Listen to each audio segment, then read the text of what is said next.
लोकशाहीत विरोधी पक्षनेता असणं महत्त्वाचं आहे। त्यामुळे महाविकास आघाडीकडे विरोधी पक्षनेते पदासाठी संख्याबळ नसलं तरी विधानसभा अध्यक्ष आणि सरकार याबाबत मोठं मन दाखवून निर्णय घेऊ शकतो। विरोधी पक्षनेते पद हे सरकारमधील एक महत्त्वाचा भाग असतो। काल लागलेले निकाल हे अनपेक्षित आहेत। याविषयीच घटनातज्ञ उल्हास बापट यांच्याकडून अधिक जाणून घेतलंय आमचे प्रतिनिधी अमोल धर्माधिकारी यांनी। आपल्यासोबत घटनातज्ञ उल्हास बापट सर आहेत।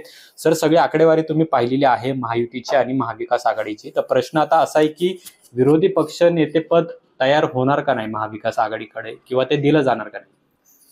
कसं आहे, थोडंसं जाणून घेणं आवश्यक आहे की ही जी संसदीय लोकशाही आपण भारतात वापरतोय ही इंग्लंडमधल्या वेस्टमिन्स्टर मॉडेलवरनं आपण घेतली आहे। तिथे द्विपक्ष पद्धती असल्यामुळे एक रुलिंग पार्टी असते, एक ऑपोजिशन पार्टी असते। त्यामुळे एकाला 55% मिळाले तर दुसऱ्याला 45% मिळतात। त्यामुळे कायमच पंतप्रधान पण असतात आणि विरोधी पक्ष नेते पण असतात। आपल्याकडे काय झालं की मल्टी पार्टी सिस्टीम आहे आणि वन पार्टी डॉमिनन्स खूप दिवस राहिला काँग्रेसचा, आणि आताही तसंच भाजपचं चित्र दिसायला लागलंय। याच्यामध्ये होतं काय की आत्ताचा हा जो निकाल आहे हा अनपेक्षित होता। म्हणजे जी लोक मुख्यमंत्री कोणाला करायचं याची चर्चा करत होती ते एकदम त्यांना ऑपोजिशन लीडरशिप मिळते की नाही इथपर्यंत ते खाली आले। तर याचं अर्थात विश्लेषण राजकीय पक्ष करतील की असं का झालं। प्रश्न असा आहे की आता 1 जर का मेंबर लागत असतील तर 288 पैकी 29 जण पाहिजेत। ते शरद पवार पक्ष किंवा काँग्रेस पक्ष किंवा उद्धव ठाकरे पक्ष यांच्याकडे नाही।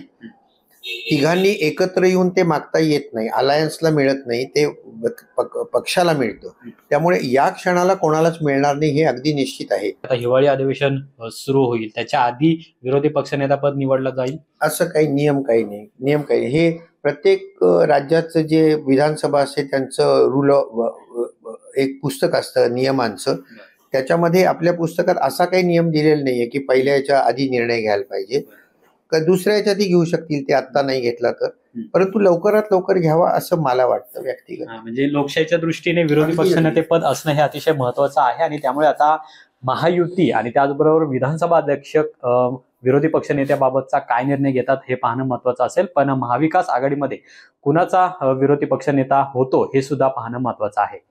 अमोल धर्माधिकारी, लोकशाही मराठी, पुणे। लोकशाही मराठी ऐका, पहा, जागरूक रहा।